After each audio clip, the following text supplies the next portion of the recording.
Hello बच्चों, आज हम स्टार्ट करें पॉलिनोमियल क्लास 10th। इस लेक्चर को करने के बाद मुझे लगता नहीं कि आपको कहीं से बाहर से पढ़ने की ज़रूरत पड़ेगी, तो बस ध्यान से देखना क्या क्या चीज़ें हैं। तो पॉलिनोमियल्स के बारे में तुम्हें बेसिकली स्टार्ट करते डायरेक्टली। पॉलिनोमियल्स के बारे में तुम्हें थोड़ा सा पता है, क्लास 9th में तुमने सीखा था। क्या सीखा था कि पॉलिनोमियल्स, पॉली का मतलब क्या होता है? पॉली का मतलब मैनी, और नॉमियल्स का मतलब क्या होता है? टर्म। ठीक है, तो जिसमें मैनी टर्म्स होती हैं उसे हम पॉलिनोमियल्स बोलते हैं। लेकिन एक क्लासिफिकेशन और सीखी थी कि पॉलिनोमियल को किस तरह से क्लासिफाई किया जा सकता है।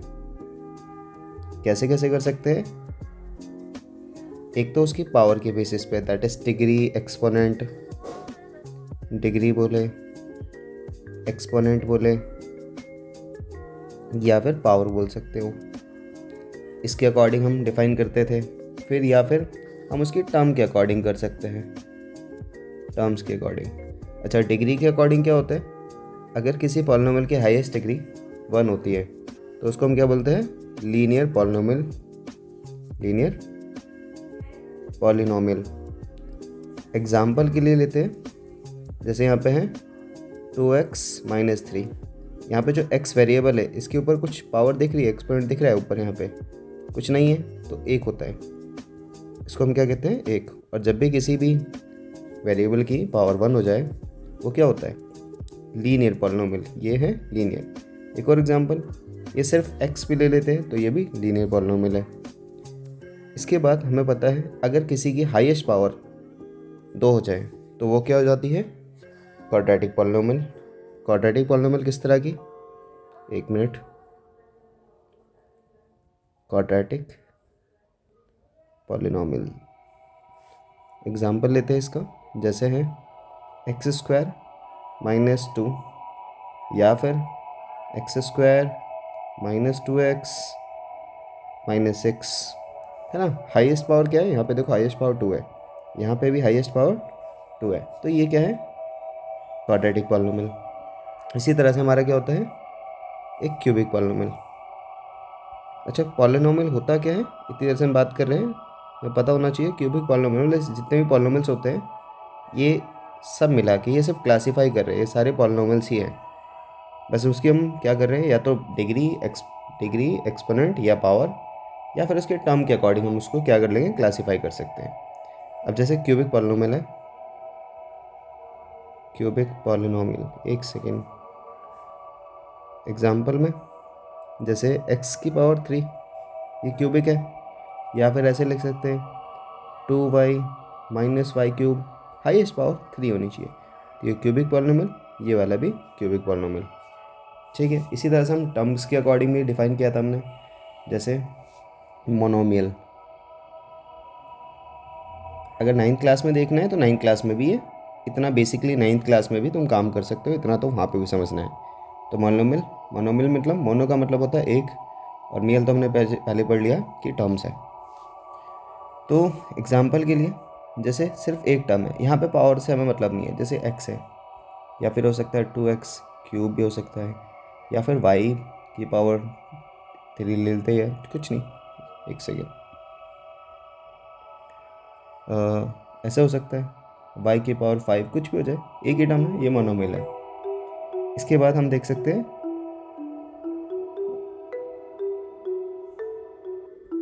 हमारे पास एक और होता है बायनोमियल। बायनोमियल, फिर बाय का मीन्स क्या है? 2।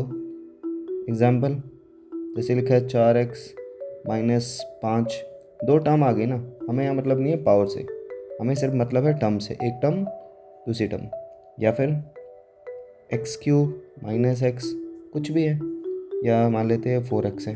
ठीक है, ये एक और होता है हमारा जिसे हम ट्राइनोमियल बोलते हैं, ट्राइनोमियल। अब तो समझ में आ गया होगा, ट्राई मीन्स 3, तो 3 टर्म्स होनी चाहिए यहाँ पे, जैसे लिखा है 4x - x³ - 2x², है ना, सो ऑन, ऐसे और हो सकते हैं। ये हमारा पॉलिनोमियल्स की बेसिक डेफिनेशंस है, जिसको हम कैटेगराइज कर सकते हैं उसके डिग्री के अकॉर्डिंग या फिर उसके टर्म्स के अकॉर्डिंग। अब देखो यहाँ से स्टार्ट करते हैं क्लास 10th का। यहाँ से क्लास 10th में क्या है, तुम्हारे को फर्स्ट में समझाया गया द डिग्री ऑफ पॉलिनोमियल, जो तुम्हें पहले से पता है। The highest power of a polynomial is called the degree of polynomial. जैसे यहाँ पे देखो वेरिएबल है ही नहीं और एक्स क्यूब मतलब यहाँ 3 है, तो इस पॉलिनोमियल की पावर क्या बोल सकते हैं या डिग्री क्या बोल सकते हैं, 3 है। और ये क्या है, क्यूबिक हो गई, ये क्यूबिक है। इसी तरह से सेकंड में देखो यहाँ पे x है, यहाँ पे x है, लेकिन हाईएस्ट पावर यहाँ पे है x की पावर 2, तो ये क्या हो गई, क्वाड्रेटिक। तो इसकी हाईएस्ट पावर कितनी है, 2, तो इसकी डिग्री 2 हो गई। लास्ट वाले में देखोगे इसमें भी हाईएस्ट पावर 3 है, तो इसकी डिग्री कितनी हो गई, 3, और ये भी क्यूबिक पॉलिनोमियल कहलाएगा। ठीक है, यहाँ से हमारा general term of polynomial. Polynomial में होता है क्या कि हाईएस्ट पावर जो है उसको हमेशा फर्स्ट पे रखते हैं, फिर उससे एक या छोटी है ना, उससे जो नीचे नीचे डिसेंडिंग पावर्स में वेरिएबल्स को लगाया जाता है। जैसे यहाँ लिखा है A X raise to the power n plus B X X raise to the power n-1 plus C X N raise to the power -2 plus so on. Last में डी एक कांस्टेंट वैल्यू आएगी जिसके साथ वेरिएबल नहीं होता। ये कुछ general term है किसकी, पॉलिनोमियल की। और यहाँ पे ए बी सी डी ऐसे कुछ वैल्यूज़ होती है जिन्हें हम कांस्टेंट बोलते हैं। कांस्टेंट की वैल्यू तुम्हें पता है, जो जैसे कोई नंबर होता है real number, constant real number हो सकते हैं जिनकी वैल्यू चेंज नहीं होती, फिक्स है, जैसे 1 2 3 कुछ भी हो सकता है। इसके बाद हम देखते हैं अगर कोई पॉलिनोमियल px है, एक पॉलिनोमियल है जिसे px बोलते हैं, और अगर हम क्या कर दें, इफ़ x को हम रिप्लेस कर दें किसी k से, तो हम इसको क्या बोलते हैं, तो ये जो पॉलिनोमियल है क्या हो जाएगा, पी के हो जाएगा। इसको बोलते हैं वैल्यू ऑफ पॉलिनोमियल, शॉर्ट में लिखूँगा value of polynomial at x is equal to K. और अगर किसी भी पॉलिनोमियल की लेट एग्जाम्पल के लिए px है, और अगर हम यहाँ पे क्या कर रहे हैं कि x को रिप्लेस कर रहे हैं k से, और अगर पी के क्या हो जाए, इक्वल्स टू 0 हो जाए, तो इसका मतलब k इज़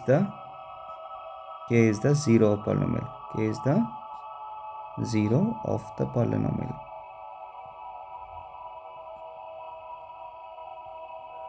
ठीक है, अच्छा इसके आगे हम एक चीज़ सीख सकते हैं कि पॉलिनोमियल के कितने ज़ीरोज़ हो सकते हैं। तो एक बेसिकली एक चीज़ समझ सकते हैं, पॉलिनोमियल की जितनी डिग्री होती है, तो डिग्री ऑफ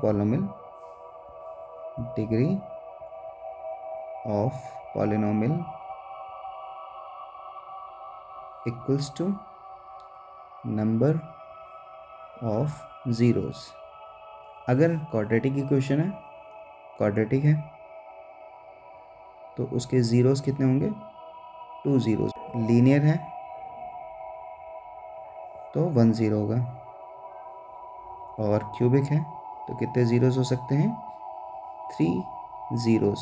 3 ज़ीरोज़ मतलब कुछ 3 ऐसी वैल्यूज़ होगी जिस पे पॉलिनोमियल 0 हो जाएगा। लीनियर में कुछ एक ऐसी वैल्यू होगी, एग्जाम्पल के लिए लीनियर दिखा देता हूँ, x + 4 = 0। तो हमने सॉल्व करना सीखा था कि x + 4 है, तो यहाँ पे +4 को उधर ट्रांसपोज कर देंगे तो क्या होगा, x इज इक्वल टू -4।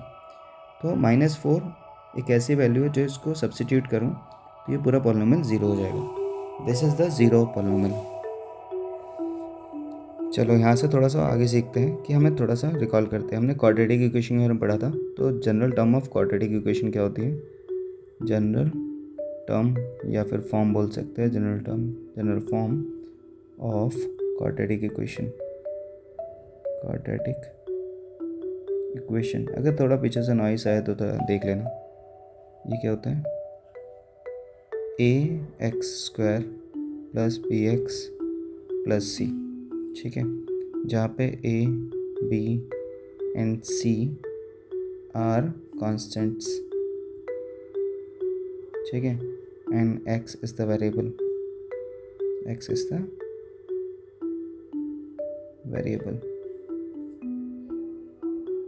चलो सपोज करते हैं कि क्वाड्रेटिक पॉलिनोमियल के 2 ज़ीरोज़ हैं, क्योंकि पता है तभी जितनी डिग्री उतने ज़ीरोज़। ठीक है, तो हम लेट कर लेते हैं, let zeros of quadratic equation be alpha and beta. थोड़ा अल्फ़ा ऐसे नहीं बनता, ऐसे बनता है, एक सेकेंड, स्टाइलिश एक ही तरह, लेकिन हम जल्दी बनाएंगे तो ऐसे बनाएंगे। तो अल्फ़ा एंड बीटा ज़ीरोज़ है एक क्वाड्रेटिक पॉलिनोमियल के। तो इन पॉलिनोमियल के ज़ीरोज़ के बीच में कुछ रिलेशन है, इसको हम बोलते हैं सम ऑफ ज़ीरो। पहला है sum of zero, sum of zeros. इसका मतलब क्या है, अल्फ़ा प्लस में बीटा, ये किसके बराबर होता है, माइनस बी अपॉन ए। अब ये बी और ए कहाँ से आता है, बी और ए कहाँ से आता है, हमने ऊपर देखा ही था। बी क्या होता है, ये कॉफिशेंट है, ये क्या है, कॉफिशेंट है, किसका, कॉफिशेंट ऑफ एक्स। और ये क्या है, कॉफिशेंट किसका है, ये कॉफिशेंट है एक्स स्क्वायर का, कॉफिशेंट ऑफ एक्स स्क्वायर, ये हमें वहाँ से मिल जाएंगे। इसी तरह से एक हमारा है product of zeros, product of zeros, इसका मतलब है अल्फ़ा इंटू बीटा, ये होता है सी अपॉन ए हमने देख ही लिया है। सी क्या होता है, ये कांस्टेंट होता है जो लास्ट में होता है, कांस्टेंट है ना, ये कोफिशिएंट, इसे थोड़ा सा लिख देते हैं, कोफिशिएंट ऑफ एक्स स्क्वायर। ये यहाँ तक हमारा क्लियर हो गया। अब इसके बाद नेक्स्ट वीडियो में हम सीखेंगे इसकी ग्राफिकली और फिर मैथमेटिकली सॉल्यूशंस। ठीक है, फ़िलहाल के लिए यहाँ तक। इस वीडियो को नोट डाउन कर लेना, समझ लेना, और लाइक सब्सक्राइब कमेंट भी कर देना अच्छा लगा हो तो।